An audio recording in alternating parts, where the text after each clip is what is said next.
Buenos días, señoras y señores. Bienvenidos a la segunda parte de nuestro congreso virtual sobre los desarrollos actuales del derecho colombo-alemán, con especial énfasis en la implementación de la legislación COVID-19. El primer congreso de la Asociación Colombo-Alemana de Juristas. Y en el enfoque de nuestro congreso es la crisis de coronavirus, que es una crisis mundial, y la reacción de los legisladores alemán y colombiano en cuanto a esta crisis. Y vamos a escuchar hoy 7 ponencias, la mayoría de ellos con enfoque en la crisis de coronavirus. Y empezamos hoy con la ponencia del profesor John Zuluaga Taborda. Hago una breve presentación, introducción del profesor Zuluaga. El profesor Zuluaga estudió Derecho en la Universidad de Antioquia en Medellín. Hizo después una maestría y su doctorado en la Universidad Alemana de Göttingen en Derecho Penal, y ahora es profesor titular de la Universidad Sergio Arboleda en Bogotá. Es penalista, es decir, su enfoque es el derecho penal, y va a dar una ponencia sobre el tema la cooptación del sistema sanitario por parte del poder punitivo, un análisis del caso colombiano. Bienvenido al profesor Zuluaga, y ahora vamos a escuchar su ponencia. ¿Pueden compartir si quieren? Sí, funciona. Muy bien.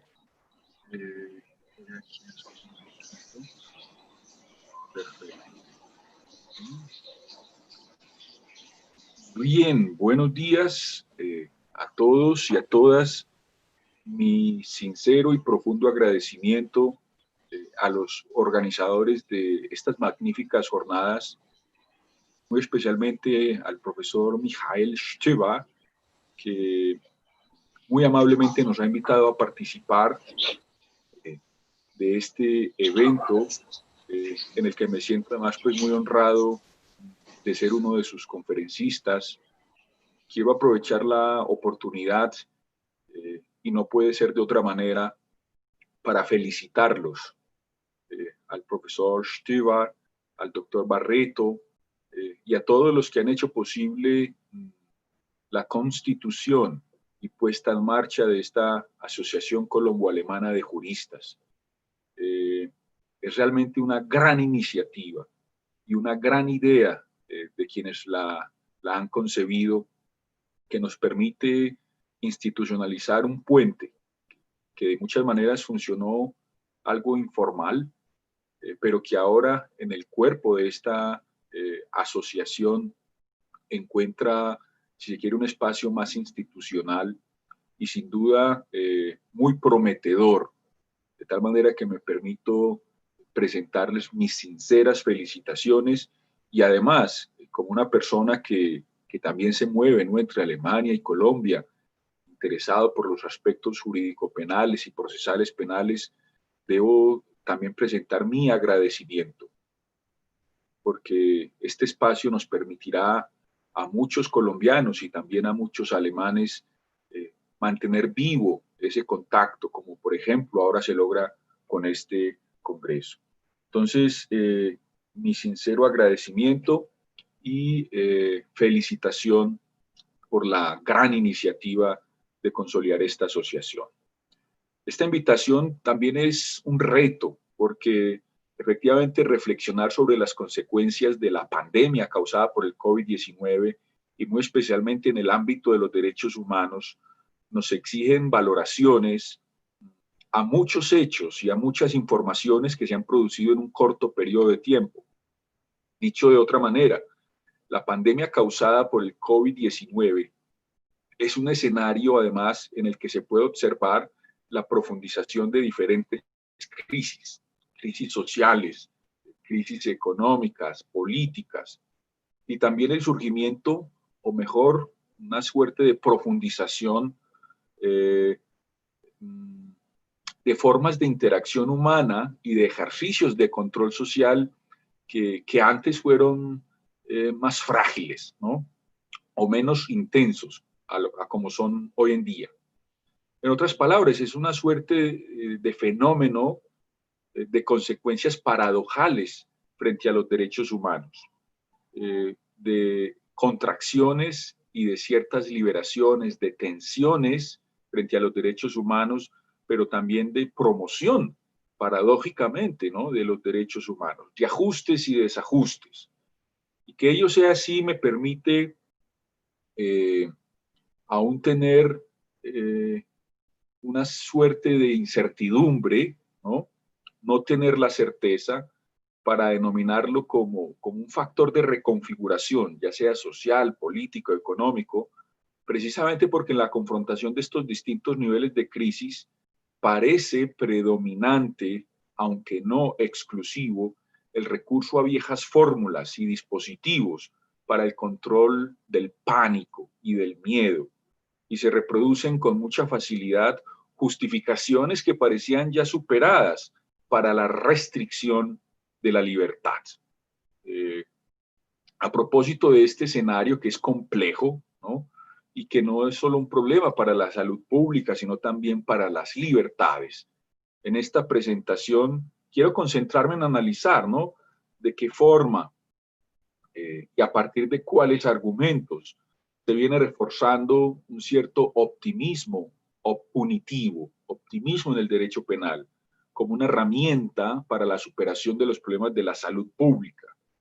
Y de la mano de ello me gustaría discutir sobre los rendimientos simbólicos, pero también efectivos de esta estrategia, la de apropiarse del derecho penal para la gestión de un problema de salud pública. Quiero aclarar que no es mi pretensión instalar un análisis criminológico empírico, ni diseñar una suerte de dogmática penal en torno a los asuntos jurídicos que regulan la pandemia. O sea, no busco un disciplinamiento de lo que es o trata de ser simplemente una observación abierta de lo que se ha informado hasta ahora, de lo que ha sucedido y de lo que se ha discutido fundamentalmente en la opinión pública. En otras palabras, no quiero anteponer un filtro de análisis fijo, estático, para tratar de construir esta reflexión que pretendo sea un poco más abierta a lo que además es aún un fenómeno en desarrollo. A esos fines me propongo primero, pues, tratar de describir los distintos niveles de restricción a la libertad durante la pandemia. Y aquí voy a distinguir entre restricciones punitivas en un sentido más estricto, pero también limitaciones a la libertad. Y en segundo lugar, voy a tratar de presentar un panorama a ese soporte jurídico penal y procesal penal también de las limitaciones mencionadas. En tercer lugar, trataré de relacionar las dos anteriores descripciones, es decir, intentar explicar por qué las restricciones de la libertad como medida sanitaria terminan mediadas, justificadas y exigidas por el entramado jurídico penal. Con esto quiero mostrar cómo la pandemia parece configurar un espacio de expansión del poder punitivo con todo el arsenal de instrumentos con que el mismo puede manifestarse. Y esto también es una valiosa oportunidad para observar cómo funcionamos punitivamente y cómo el encierro, el confinamiento, se usa para compensar nuestros déficits sociales, económicos, políticos. La crisis sanitaria causada por el coronavirus también se puede ver como una pandemia punitiva, si observamos las tipologías de restricción a la libertad y la intensidad de las injerencias. En primer lugar, podríamos hablar de restricciones no punitivas, como los confinamientos, las cuarentenas, los toques de queda, la prohibición de encuentros, la prohibición de desplazamientos aéreo, terrestre, marítimo, entre otras. Con estas podríamos hablar de medidas de coerción generales que tienen una intensidad media o alta en la restricción de la libertad y que son resultado de mandatos, generalmente vía administrativa, ya por decreto, por resolución de autoridad pública. Sin embargo, también puede producirse por mandato de autoridad no pública y si se quiere además ilegal, ¿no? Como sucede, por ejemplo, en muchos barrios de grandes ciudades, no solo en Colombia, sino en Latinoamérica, a partir de lo que popularmente se denominan los líderes de los combos.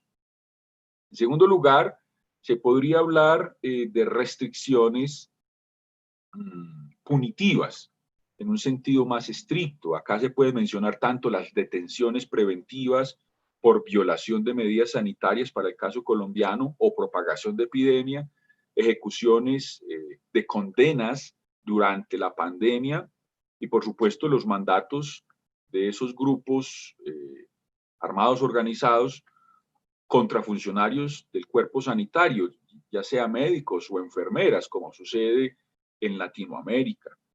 Las primeras son resultado de decisiones judiciales, sin duda. Las otras, de eso que podríamos decir, son autoridades públicas ilegales. Se trata sin duda de injerencias que son intensas en el derecho a la libertad. Ya un fundamento constitucional para el estado de emergencia, o los códigos penales o procesales penales, o la simple arbitrariedad de un líder de un combo, terminan arropando lo que son restricciones a la libertad frenéticas durante la pandemia. ¿Sí? Lo más interesante es que ya como medidas administrativas o decisiones judiciales, estas restricciones resultan arropadas, cubiertas por una justificación preventiva. O sea, no se trata de evitar un hecho punible, sino más bien de ralentizar la propagación del virus mediante el confinamiento, el encierro y de esa manera también el distanciamiento social. Y aquí tiene mucho sentido esa expresión de Byung-Chul Han, que es un filósofo asiático que vive en Berlín, además. Efectivamente, podríamos concebirlo como una suerte de reacción inmunitaria, que resulta además violenta. ¿Por qué? Porque aísla, individualiza, reduce la solidaridad, fomenta el rescate de la propia supervivencia. Y el arsenal jurídico para justificar las restricciones de la libertad durante la pandemia es ahora además muy amplio, ¿no? Ese marco normativo podría distinguirse entre normas de carácter administrativo, normas jurídico-penales, normas procesales penales, además de los mandatos informales de autoridades públicas y legales que definen prohibiciones, ¿no? Para confrontar la pandemia, horas de salida, horas de entrada, formas de circulación en las calles, etcétera.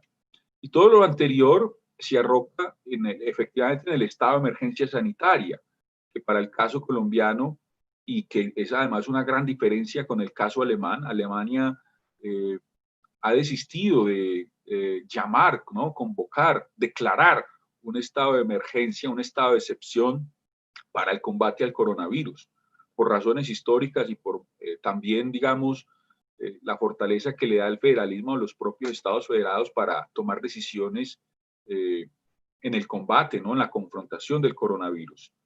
Sin embargo, en el caso colombiano, todo ha venido arropándose, ¿no? En el estado de emergencia sanitaria, que tiene su fundamento en el artículo 215 constitucional, que además fue declarado por el decreto 417 del 2020. De las facultades presidenciales que se derivan de esta declaratoria, ya se han derivado muchos otros decretos con todo tipo de finalidades, y estos constituyen, digamos así, el marco administrativo, que está compuesto no solo por regulaciones de carácter nacional, sino también regulaciones de carácter local.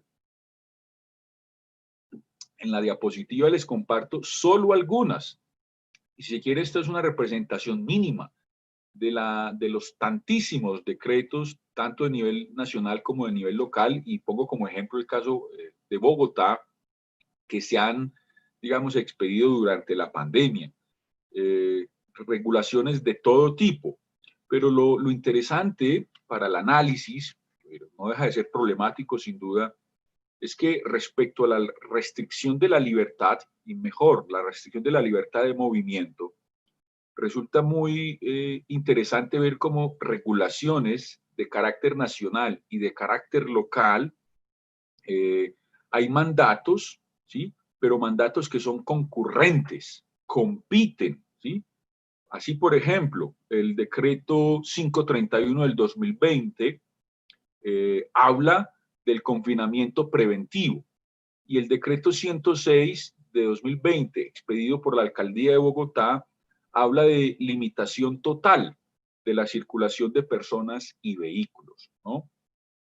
Se trata sin duda de un marco normativo concurrente que es muy diciente, es muy sintomático de lo que viene ocurriendo también a nivel político, en los términos de competencia y concurrencia, eh, por cómo se aparece mediáticamente, por cómo se confronta el virus. Y creo que eso tampoco es muy distinto en Alemania, por lo menos con los ministros presidentes de los Estados Federados, de los Länder. En el caso colombiano hay efectivamente una marcada concurrencia entre el gobierno central y la alcaldía de Bogotá, ¿no? Y que se expresa también normativamente. Aquí unos ejemplos. Respecto al marco jurídico penal, debe mencionarse en primer lugar que hay en el caso colombiano dos tipos penales que antes de la pandemia poco o ningún protagonismo tuvieron. Por un lado está la violación de medidas sanitarias, que tiene además regulaciones equivalentes en la región, como el caso argentino, uruguayo, panameño, brasilero, peruano. Y está el otro tipo penal, la propagación de epidemia, que también tiene equivalentes en la región. Para el caso colombiano resulta muy interesante la comparación con el artículo 202 del Código Penal argentino y el 267 del Código Penal brasilero. Sin duda esto también es muy diferente al caso alemán, donde las violaciones de medidas sanitarias y la propagación de epidemia no se regulan como tipos penales, sino que se integran a lo que se llama la ley de protección contra infecciones, ¿no? Infektionsschutzgesetz, creo que es el nombre en alemán. Y por supuesto es una norma muy distinta al mismo Código Penal, puede suponer restricciones de la libertad, pero no tiene, digamos, esa intensidad punitiva como la que puede arrastrar simbólicamente también el Código Penal. La característica central de estos tipos penales es que se trata sin duda de reacciones que se adelantan a cualquier resultado concreto de afectación a la salud pública.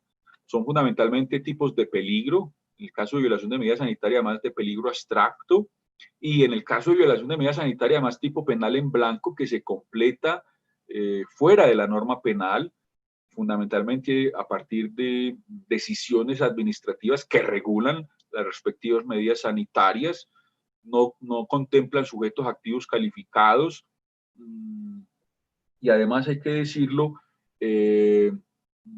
para el caso latinoamericano vale decir que en Argentina incluso se contempla la modalidad culposa, que es distinto al caso colombiano, donde efectivamente solo se concibe su punibilidad como conducta dolosa.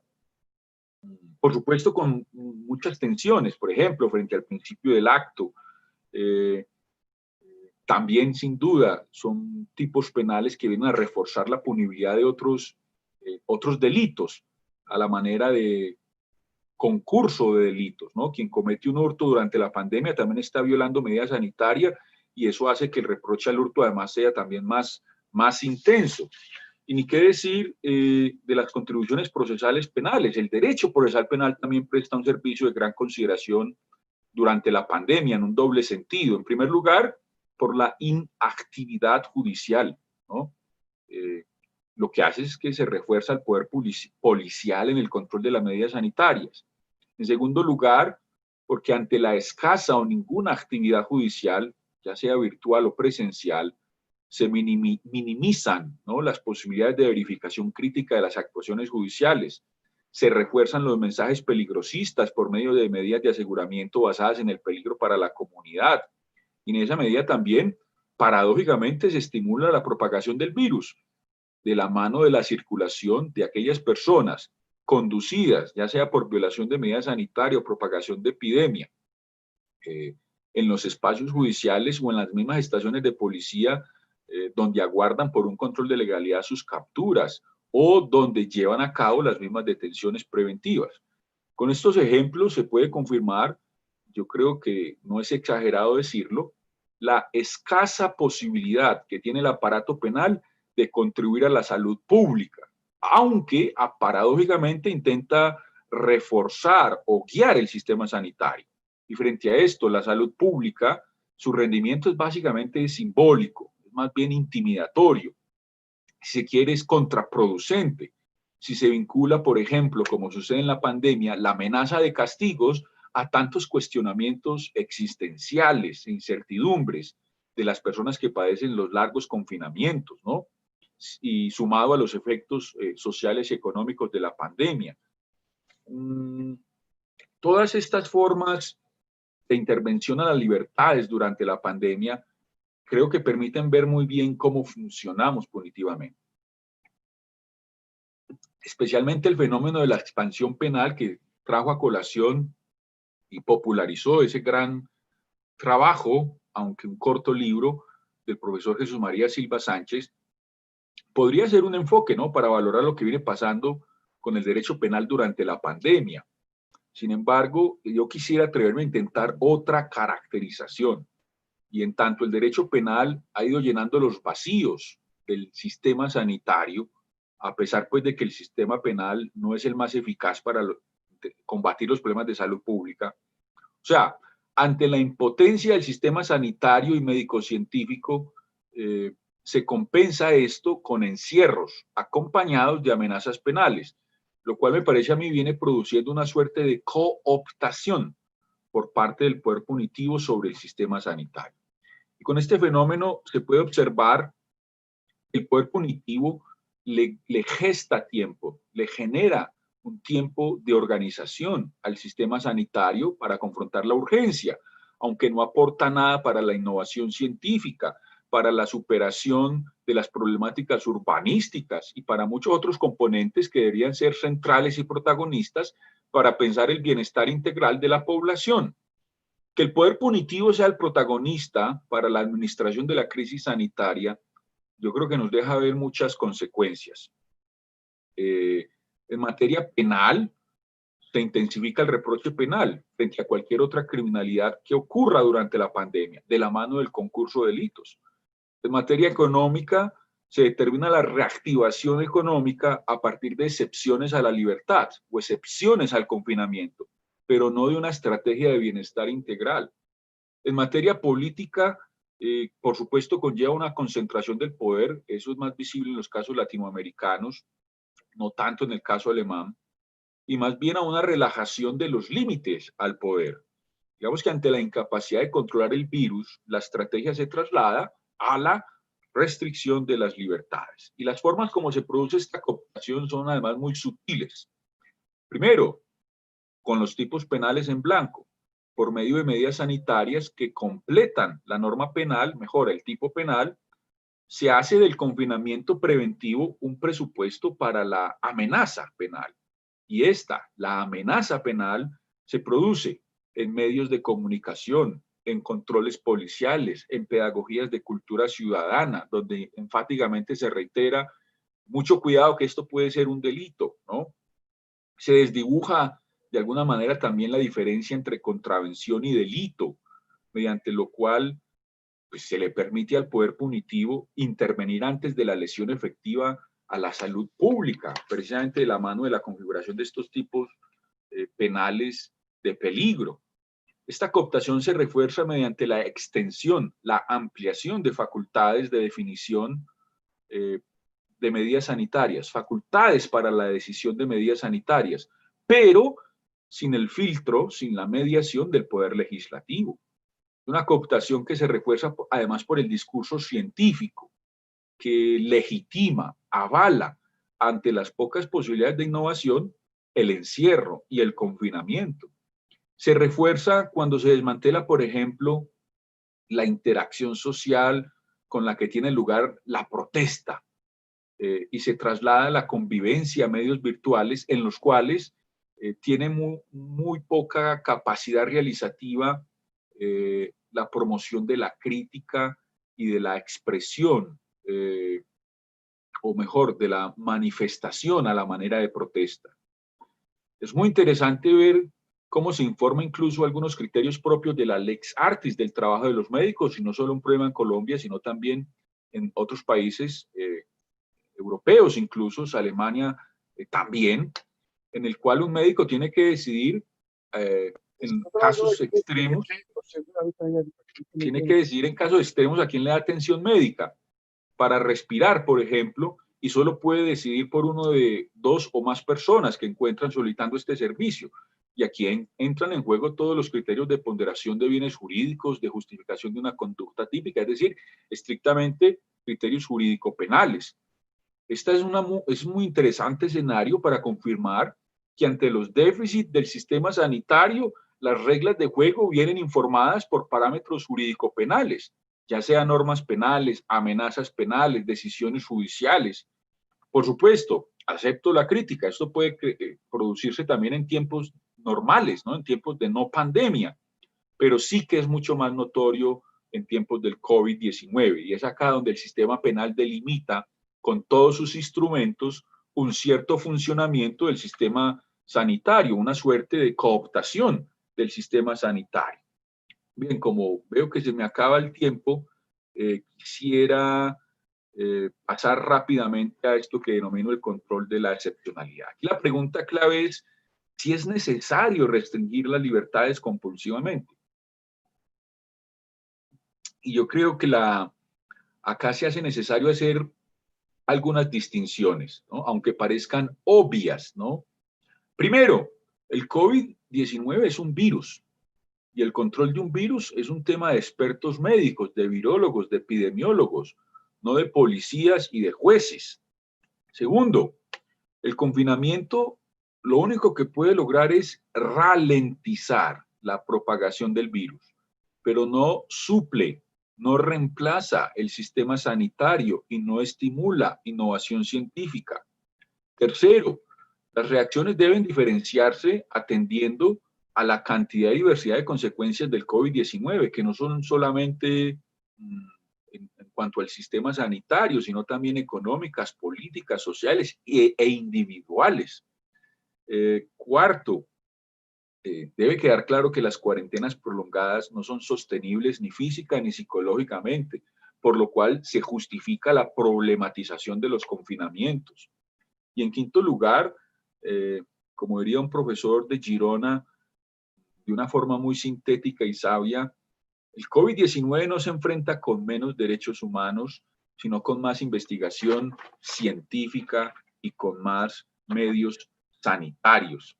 Yo creo que lo más sensato es reconocer que el cuidado de la salud, por supuesto, no se debe soportar exclusivamente en el encierro, que puede ser además contraproducente en términos de salud, sino que exige una comprensión más integral. Y esta es una discusión que venimos dando en Colombia hace tiempo, y por lo que he visto en medios de comunicación alemanes, ahora incluso llega al cuerpo de escenarios oficiales, ¿no? Una estrategia integral para el control del coronavirus. Y se debe concebir una estrategia efectivamente en el marco del aseguramiento de un bienestar sostenible, es decir, en un sentido más amplio que la simple atención individual del problema del COVID, ¿no? Creo que son recomendaciones muy importantes que a corto, mediano y largo plazo debemos procurar entenderlas y realizarlas, porque de otra manera, es decir, en caso contrario, nos abocamos a la profundización de lo que Jules Chung Han, y me apropio de ese rótulo, denomina organización inmunológica de la sociedad.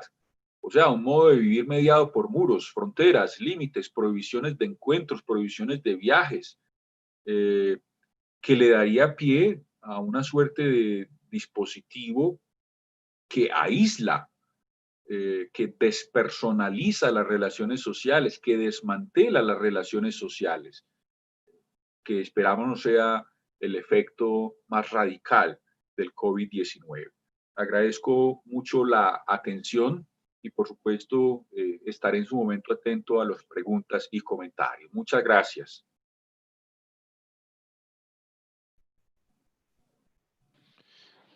Muchísimas gracias al profesor Zuluaga por esta muy interesante ponencia, esta perspectiva del derecho penal a la situación de coronavirus.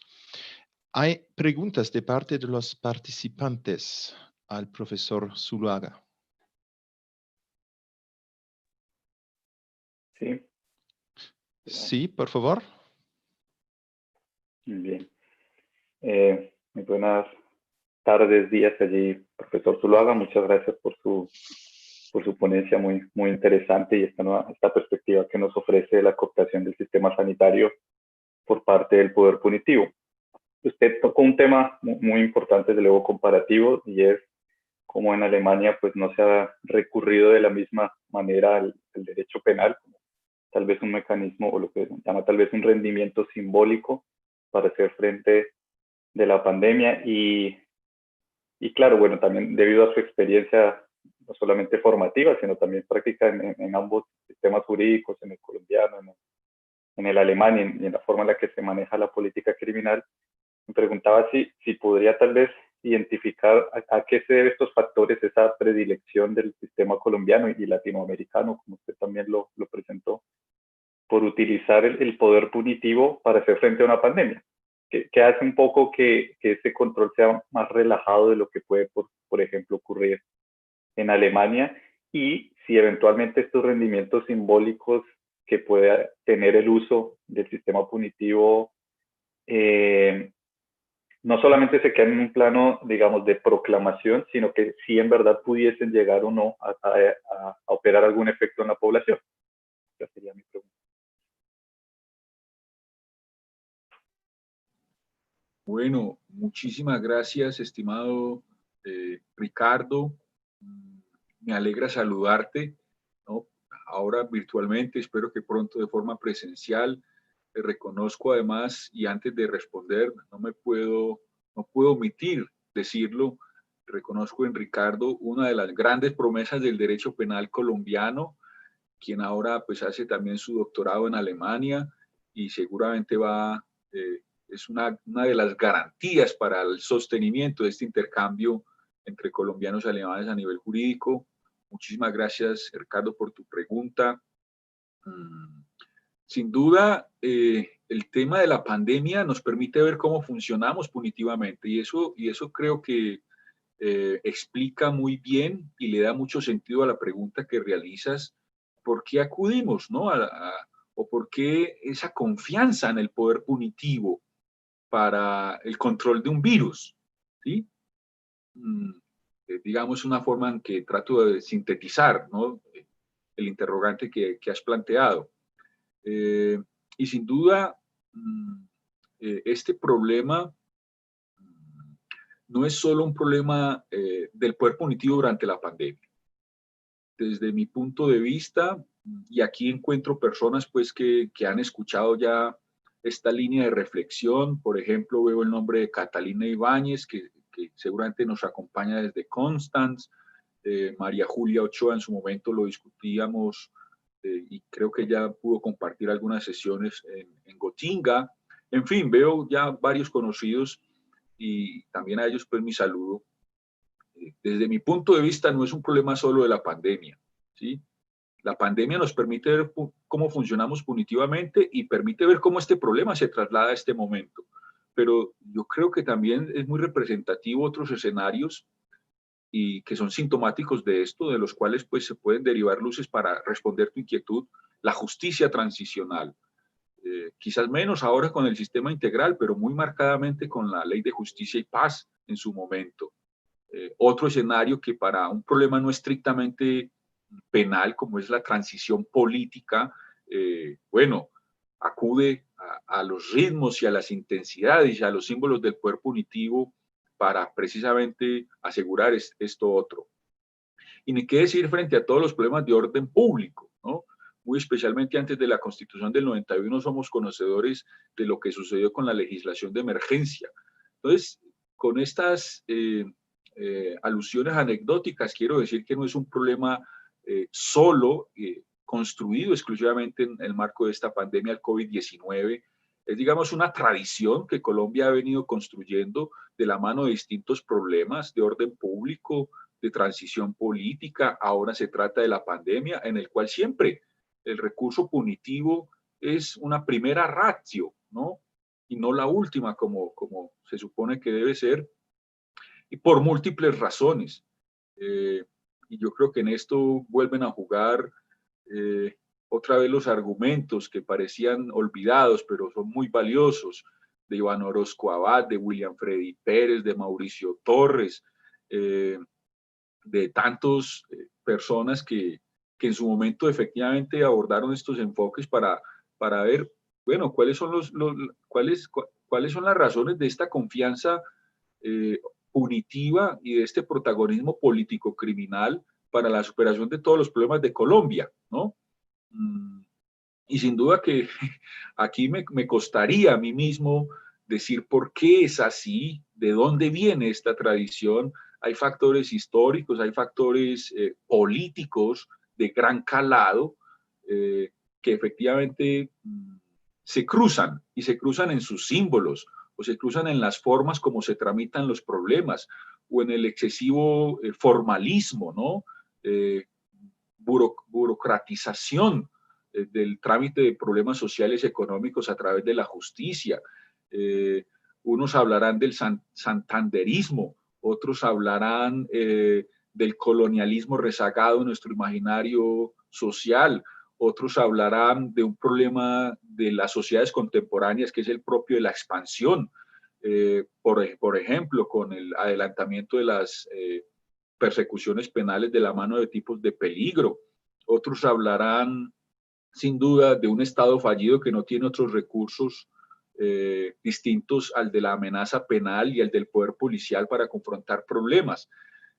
Así, digámoslo, Ricardo, que solo hago pinceladas de lo que pueden ser factores de análisis, pero estoy seguro que en todos ellos pueden derivarse insumos para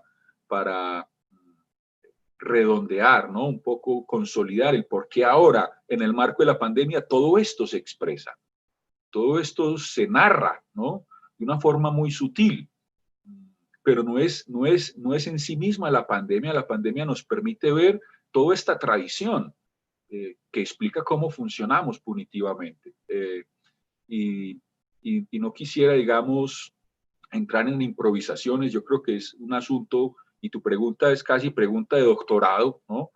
Que vale la pena seguir profundizando. Y agradezco mucho por ello, y me alegra mucho también ver en pantalla a la doctora Catalina Ibáñez. Un gran saludo hasta Constanz, ¿no? Y hasta Freiburg también.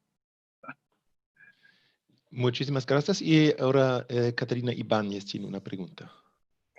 Mucho gusto saludarte, John, de nuevo por estos días. El profesor estuvo también, un saludo muy especial. Bueno, pues para mí tu exposición no es otra cosa que la utilización del derecho penal casi que para una desdibujación de la democracia, ¿no? Y eso pues es un poco preocupante, digamos que hoy en día.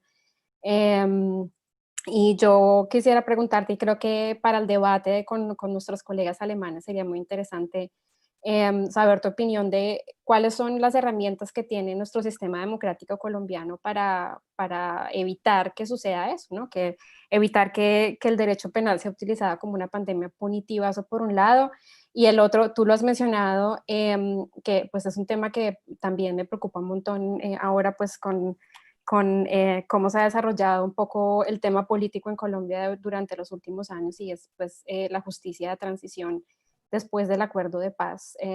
Y yo quisiera saber tú qué opinas y cómo va eso frente a la pandemia del COVID, cómo va la Jurisdicción Especial para la Paz, que yo creo que es otra cosa que me parece muy importante compartirla con los colegas alemanes, y para mí muy especial saber cuál es tu opinión y cuáles son tus preocupaciones frente a eso.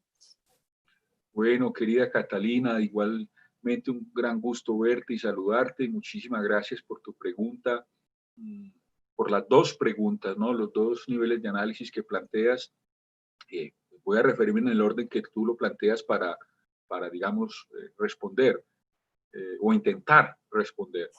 Los controles democráticos durante la pandemia, sin duda, se han hecho un poco frágiles, porque, digamos, en los términos más santanderistas colombianos, esto bastaría, ¿no? Con un control de constitucionalidad que haga la Corte Constitucional a la expedición de leyes y decretos, como efectivamente lo viene haciendo y ya se ha pronunciado frente a algunos, con un trabajo muy intenso por parte de la Corte Constitucional y de todos los que intervienen en eso, ¿no? Ciudadanos con sus conceptos, por supuesto, otros demandantes coadyuvando las causas de análisis de inconstitucionalidad, etc. Y esto parece que funciona bien, pero sin duda que es insuficiente. Y es insuficiente cuando efectivamente los análisis de constitucionalidad se basan en cuestiones meramente legales, porque como control democrático olvida también las voces silenciadas durante la pandemia, que ahora lentamente vuelven pues a resurgir. Y hablo concretamente de las voces de la protesta, ¿sí? La que por múltiples razones, digamos, no pudo expresarse y que con todo el filtro y el engranaje de la bioseguridad, ahora lentamente vuelve a resurgir, por supuesto sin la intensidad que puede, digamos, tener, por ejemplo, la minga indígena, por ejemplo, las marchas estudiantiles, por ejemplo, los movimientos artísticos y culturales que permanentemente vemos circular, no solamente aquí en la Plaza de Bolívar en Bogotá, sino en muchas otras ciudades de Colombia. Sin duda, por medio de la realización presencial de los encuentros de formadores de opinión que analizan críticamente lo que viene sucediendo. Creo que lo tocaba en un punto de la presentación.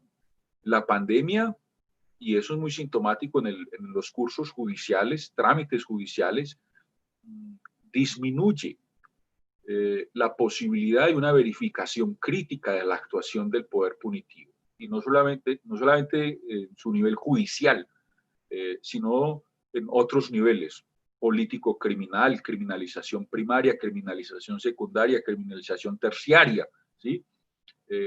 ¿Cuánto cuesta ahora, por ejemplo, defender los derechos de los recluidos en los centros de reclusión? Por el miedo al contagio, por la falta de protocolos de bioseguridad, por la imposibilidad de desplazar el abogado de Bogotá hasta Valledupar a visitar su respectivo cliente, por tantas razones, por tantas razones. Sin duda, digamos que aquí no es per se un problema del poder político, ¿no? Que quizás se beneficia un poco de todas estas restricciones que plantea el control de la pandemia. Y vuelve a jugar el tema, ¿no? Vuelve a jugar el tema que acabo de plantear.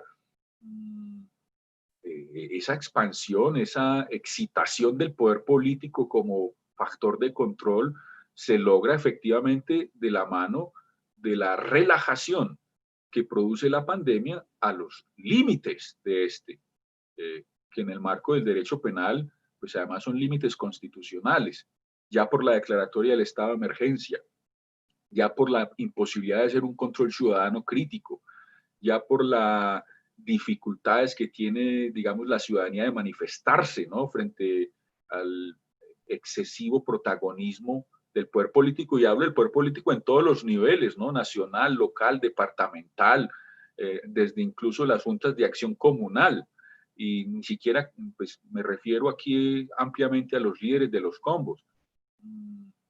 Y muchas veces incluso legitimado por la ciudadanía, precisamente ante el miedo del contagio, ante el miedo de la pandemia, pues todos asumimos como pertinentes que nos encierren, ¿no? Así que también hay un factor de confianza, ¿no?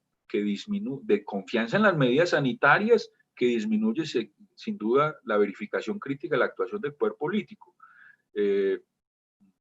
Pero una confianza sin el filtro de la discusión a las medidas, ¿no? Una confianza ex ante, precisamente ante la imposibilidad de innovación científica y en panorama de soluciones distintos al encierro, pues no queda, digamos, que otra salida que que confiar en lo que se decide como medidas preventivas a través del confinamiento. Entonces, sí, y sí que hay una relajación de controles especialmente materiales, ciudadanos, efectivos, de la mano de la protesta, de la mano de la crítica a la actuación del poder punitivo, explicado por muchos factores, ¿no? Por la bioseguridad, por la imposibilidad de salir del encierro, pero también por una confianza ciudadana en las medidas que se están tomando que parece que funcionan efectivamente, por lo menos para ralentizar la propagación del virus. Y esto me da pie para atender, digamos, la segunda cuestión que tú comentaste. Lo que viene sucediendo con la justicia transicional durante la pandemia es efectivamente dramático, porque como efecto de todo esto que arrastra de manera preventiva la pandemia, se han silenciado las discusiones en torno a la implementación del acuerdo de paz, a los problemas de lo que viene implementándose, a la violencia que hay contra líderes sociales, desmovilizados. En un momento de estos casi 7 meses que llevamos de confrontación de la pandemia en Colombia, en un momento importante de esos 7 meses, la paz no fue parte de la agenda pública. Debido, pues, digamos, a que los medios cubren de una forma muy preponderante el desarrollo de la pandemia, fue desplazado casi que completamente los problemas de implementación del acuerdo de paz, que a mí me parece sin duda muy trágico, ¿no? Porque ese silenciamiento a los problemas de implementación del acuerdo de paz sin duda ocultan violencias y también lo contrario, las críticas tendientes al mejoramiento, ¿no? del curso del sistema transicional colombiano. Una suerte de imposibilidad de discutir con efectos de construcción de opinión pública y de si se quiere, un perfilamiento de decisiones políticas para el mejoramiento del sistema transicional, es lo que puede decirse ha derivado la pandemia. Entonces, yo destacaría, ¿no? Sin duda, a mí mismo el encierro me afecta como investigador de los temas de justicia transicional que me impiden conversar o visitar los escenarios judiciales o, digamos, indagar sobre lo que está sucediendo con los desmovilizados por medio, por lo menos, de los investigadores, también porque ellos no pueden viajar a las regiones y así se ha hecho una cadena de silenciamiento y de distanciamiento respecto al tema, ¿no? Que mediáticamente, insisto, encuentra mínima repercusión durante estos tiempos de crisis del COVID-19, a pesar de esfuerzos de algunos sectores para no dejarlo, digamos, morir, ¿no? Como dicen en Colombia, para evitar que se silencie por completo, para evitar que salga de la agenda de discusión pública. Digamos que lo dejaría hasta ahí, querida Catalina. Gracias. Muchísimas gracias. Por desgracia, ya estamos un poco en demora, por eso tenemos que continuar con la próxima ponencia. Muchísimas gracias al profesor Zuluaga por esta muy interesante ponencia, a los participantes por estas preguntas.